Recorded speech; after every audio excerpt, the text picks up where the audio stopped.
Matin Sport. Marmol, bonjour. Bonjour. L'actualité sportive qu'on entame avec du football, notre sélection féminine éliminée en quart de finale de la CAN. Elles ont du mérite, nos filles. Elles ont du mérite parce que tout d'abord, sur cette participation, c'est historique. Elles se qualifient pour les quarts de finale. Elles sont face à un adversaire, le Ghana.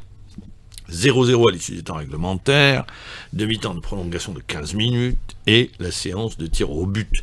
C'est les Ghanéennes qui sont montrées les plus efficaces en marquant les 4 premiers tirs alors que les camarades de Negazi avaient raté le premier et le quatrième. Score final 4-2.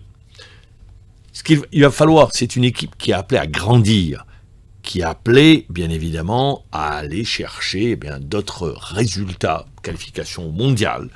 Maintenant, il faudra aller concurrencer des équipes comme le Ghana, comme le Nigeria, qui restent les références au niveau continental. On retiendra que le Nigeria s'est qualifié assez facilement devant la Zambie. Les Sud-Africaines également se sont qualifiées au penalty devant les Sénégalaises, 4-1. Et les Ghanéennes se sont qualifiés pour les demi-finales. Je rappelle que les demi-finales auront lieu ce mardi, match de classement vendredi, et la finale aura lieu samedi. Bien, il y aura des enseignements à tirer de cette participation, mais il va falloir laisser Ben Stiti, qui avait été, je le rappelle, parce que pour être très juste sur le facteur temps, il avait été fait appel à lui, c'est à l'époque de Zefzef, quand Zefzef était président de la fédération algérienne de football. C'était Touvé Kourichi qui avait fait appel à lui. Et d'ailleurs pour le bonheur de la sélection nationale et du développement du football féminin en Algérie. On va enchaîner avec notre sélection de rugby à 15 qui a terminé à la 3e place à l'Africa 2025. Elle a battu le Kenya 15-5 en match de classement. C'est un triomphe historique pour l'équipe algérienne qui se distingue lors de cette compétition en réalisant une bonne prestation avec au bilan 2 victoires contre la Côte d'Ivoire et le Kenya et une défaite contre les intouchables namibiens qui se situent juste derrière l'Afrique du Sud. On va écouter Ousmane Mané, membre du staff technique national, satisfait du rendement de son équipe.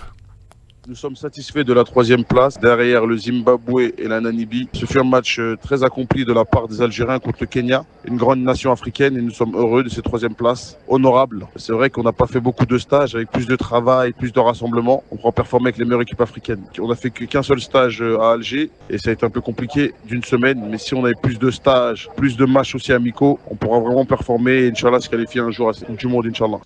Je rappelle que c'est le Zimbabwe qui a gagné le titre continental. Ils ont battu en finale la Namibie 30-28. C'était très serré. Ils se qualifient pour la Coupe du Monde 2027 en Australie.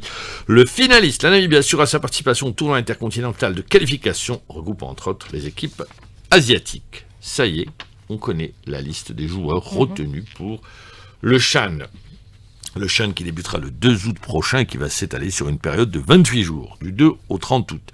Alors, Majid Boughada a rendu public cette liste de 28 joueurs. Elle est composée en grande majorité des joueurs du Mouloudia d'Alger, du Chabri de Belouizdad et de l'USMA d'Alger. On retrouve également des joueurs du CS Constantine, de l'Entente de Sétif, de l'AS Ochlef et du Paradou Athletic Club.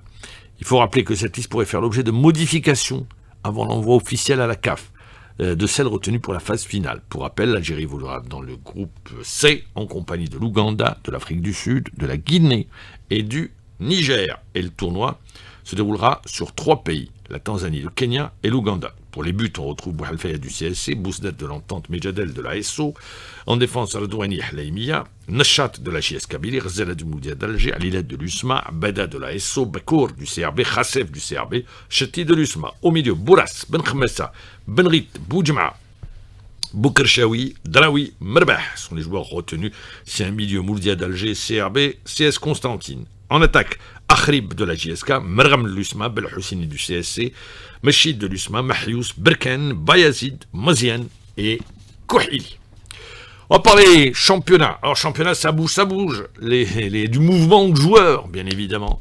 Alors c'est Haït Abslem, en fin de contrat avec le Paradou, qui s'est engagé avec le club qatari de l'Moua, Haïtar, c'est ce qu'a annoncé l'équipe qui évolue en D2 Qatari. Sans dévoiler la durée du contrat, le club a souhaité la bienvenue à Haït Abslem, qui est âgé de 27 ans. Il avait entamé sa carrière avec son club formateur, la JSK, avant d'opter pour le CRB.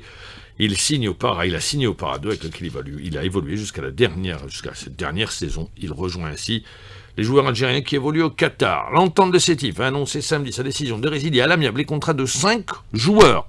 En tout, c'est 12 joueurs qui ont quitté l'entente. C'est une saignée. On change. Il va falloir recomposer une nouvelle équipe. Alors, il y a Rekiak, il y a Ben Khalifa, Bassem, Bouhamidi et Ferjiwi. Ces 5 joueurs rejoignent Chiri, Nouri, le Malien Mouriba Diarra, Driss Chabi, Abdelsak Mohra, le Nigérian Oladapo et le Béninois Rodriguez. Pour le moment, l'entente a recruté Lakja, qui vient du Liban, et des défenseurs Lassine Bouziane del Harraj et Kamel Hamidi. Pour rappel, c'est un entraîneur étranger, sans surprise. L'Allemand Antoine Hey qui remplace le Tunisien Nabil Kouki. La JSK effectuera son stage de préparation à Istanbul, en Turquie, à partir du 30 juillet jusqu'au 16 août, sous la houlette de Zin Bauer. Du côté de la JSK également, on s'active sur le marché des transferts. La JSK veut frapper très fort en Champions League africaine. L'athlétisme avec la victoire de Jamel Sedjati lors du meeting de Madrid qui s'est déroulé hier soir, qui compte pour le Silver Athletic Continental Tour. Malik Touel. En faisant l'impasse sur la Diamond League de Londres, l'athlète algérien Jamel Sedjati a choisi le meeting de Madrid pour, semble-t-il, faire une course lente sans propre rythme. Et c'est effectivement ce qui s'est passé, puisque Jamel Sedjati, aidé de son lièvre, a fait toute la course en tête et a remporté la victoire avec un temps d'1 minute 43 secondes et 53 centièmes. Pour rappel, Jamel Sedjati est l'un des favoris pour décrocher une médaille lors des prochains mondiaux d'athlétisme qui devront se dérouler le mois de septembre prochain à Tokyo. Et du côté du 1500 mètres messieurs, l'athlète algérien Haytham Chnitef a occupé la seconde place de l'épreuve avec un temps de 3 minutes 34 secondes et 85 centièmes, juste derrière l'Éthiopien Abdissa Feissa qui a remporté la course avec un chrono de 3 minutes 34 secondes et 63 centièmes.